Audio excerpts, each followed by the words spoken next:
अस्सलाम वालेकुम, welcome to life truth. आज हम बात करेंगे अल्लाह ताला के एक ऐसे पैगम्बर की जिनका नाम है हज़रत यूनुस अलैहिस्सलाम, जिन्होंने मछली के पेट में 40 दिन गुजारे थे।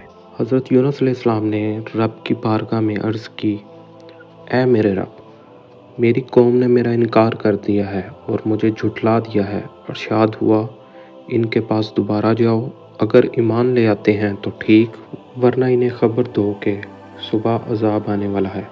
बाज़ रवायतों में है कि 3 दिन बाद आप अलैहिस्सलाम ने अपनी कौम को अजाब आने की खबर दी थी। कौम ने आपस में कहा, हमने इन्हें झूठ बोलते नहीं पाया, इन पर नज़र रखो, अगर इन्होंने रात बस्ती में नहीं गुजारी और यहाँ से चले गए तो समझ लेना अजाब सुबह आने वाला है। आधी रात हुई तो हज़रत यूनुस अलैहिस्सलाम ने अपना थैला उठाया और इनमें थोड़ा सा खाना रखा और बस्ती से बाहर निकल आए। दूसरी जानिब जब बस्ती पर अजाब की अलामतें ज़ाहिर होना शुरू हुईं तो बस्ती वालों ने रब की बारगाह में तौबा कर ली और अजाब टल गया। आप अलैहिस्सलाम को मालूम ना हो पाया कि अजाब टल गया है। इस कौम के नज़दीक जब किसी शख्स का झूठा होना साबित हो जाता तो इसे कत्ल कर दिया जाता था। आप यकीनन सच्चे थे, लेकिन आपने ख्याल किया कि अजाब नहीं आया और इस तरह कौम मुझे झूठा समझकर कत्ल कर देगी, लिहाजा अल्लाह पाक की जानिब से वही आए बगैर आप दरिया की जानिब चल पड़े। एक कौल के मुताबिक आप अलैहिस्सलाम अपनी अहलिया मोहतरमा और 2 बच्चों को लेकर दरियाए दजला के किनारे तशरीफ़ ले आए। कश्ती आई तो इसमें काफ़ी लोग थे। इन्होंने कहा, सिर्फ एक को बैठा सकते हैं। आपने अपनी अहलिया को बैठा दिया। दूसरी कश्ती नज़र आई तो आप इसकी जानिब बढ़े। इतने में एक बेटा दरिया के करीब आ गया, पाँव फिसला और दरिया में गिरकर डूब गया, जबकि दूसरे बेटे पर भेड़िए ने हमला किया और इसे खा गया। आप वापस आए तो देखा कि एक बेटे की लाश पानी पर तैर रही है, जबकि दूसरे को भेड़िया खा चुका था। आप समझ गए कि ये अल्लाह की जानिब से आजमाइश है। आखिरकार आप दूसरी कश्ती पर सवार हुए ताकि अहलिया के पास पहुंच जाएं।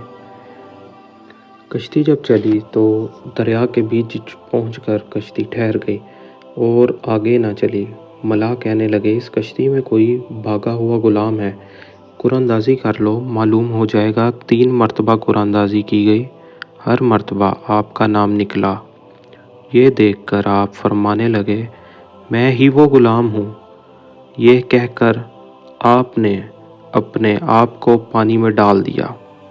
एक रवायत में है कि हज़रत यूनुस अलैहिस्सलाम ने खुद फरमाया, कश्ती वालों, मुझे पानी में डाल दो।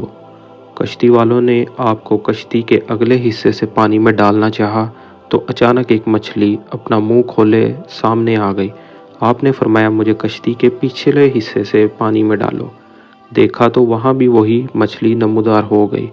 आपको दरमियान में एक तरफ से पानी में डालना चाहा तो फिर उसी मछली ने अपना मुंह खोल दिया। दूसरी जानिब ले जाया गया तो मछली फिर इधर आ गई। ये देखकर आपने कश्ती वालों से फरमाया, मुझे पानी में डाल दो और निजात पालो। आपको पानी में डाला गया तो पानी में पहुंचने से पहले ही इस मछली ने आपको निगल लिया। मछली के पास अल्लाह करीम का हुक्म आया, तू हज़रत यूनुस के एक बाल को भी तकलीफ़ न देना। मैंने तेरे पेट को इनके लिए कैद खाना बनाया है, इन्हें तेरा खाना नहीं बनाया।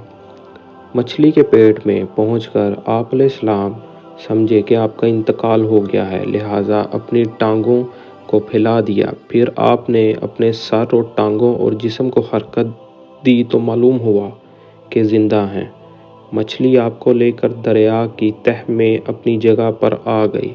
अचानक आप अलैहिस्सलाम ने देखा, यहाँ का पानी, रेत और हर चीज़ अल्लाह का जिक्र करने लगी है। ये देखकर आपने रब की बारगाह में अर्ज़ की, या अल्लाह, तेरी इज़्ज़त की कसम, मैं तेरे लिए इस जगह को सजदागाह बनाऊंगा जिसे मुझसे पहले किसी ने सजदागाह नहीं बनाया।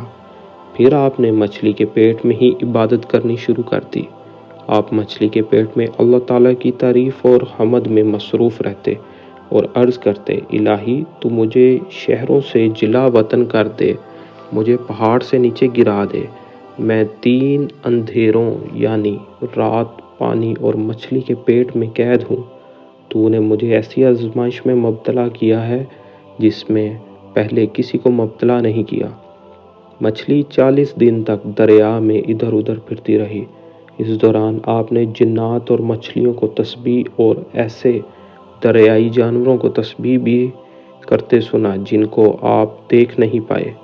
جب 40 دن پورے ہو گئے تو آپ پر غم طاری ہو گیا اور روتے ہوئے اللہ کریم کی بارگاہ میں عرض کی، لا الہ الا انت سبحانک انی کنت من الظالمین۔ تیرے سوا کوئی معبود نہیں، تو ہر عیب سے پاک ہے، بے شک مجھ سے بے جا ہوا۔ حضرت یونس کی دعا قبولیت کے مقام پر فائز ہوئی اور آخر کار ان کی آزمائش ختم ہو گئی۔ حضرت یونس علیہ السلام کی دعا وہ بابرکت دعا ہے جس کے بارے میں خود رسول کریم صلی اللہ علیہ وآلہ وسلم نے ارشاد فرمایا، کیا میں اللہ کے اس اسم اعظم کی طرف تمہاری رہنمائی نہ کروں جس کے ساتھ جب بھی دعا کی جائے تو وہ قبول ہو جاتی ہے اور جب سوال کیا جائے تو عطا ہو جائے۔ وہ یونس علیہ السلام کی دعا ہے، لا الہ الا انت سبحانک انی کنت من الظالمین، جو انہوں نے اندھیروں میں 3 بار کی تھی۔ یاد رہے کہ یہ دعا حضرت یونس علیہ السلام کے لیے خاص نہیں، دیگر مسلمانوں کے لیے بھی ہے۔ جب وہ ان الفاظ کے ساتھ دعا مانگیں گے تو ان کی دعا بھی قبول ہوگی انشاءاللہ۔ اللہ پاک ہمیں ہر طرح کی آزمائش سے محفوظ فرمائے اور ہر حال میں اپنی رضا والے کام کرنے کی توفیق عطا فرمائے۔ اگر آپ کو ہماری ویڈیو اچھی لگی ہے تو اس کو لائک، سبسکرائب اور شیئر کرنا مت بھولیے گا۔ ملتے ہیں ایک نئی ویڈیو کے ساتھ۔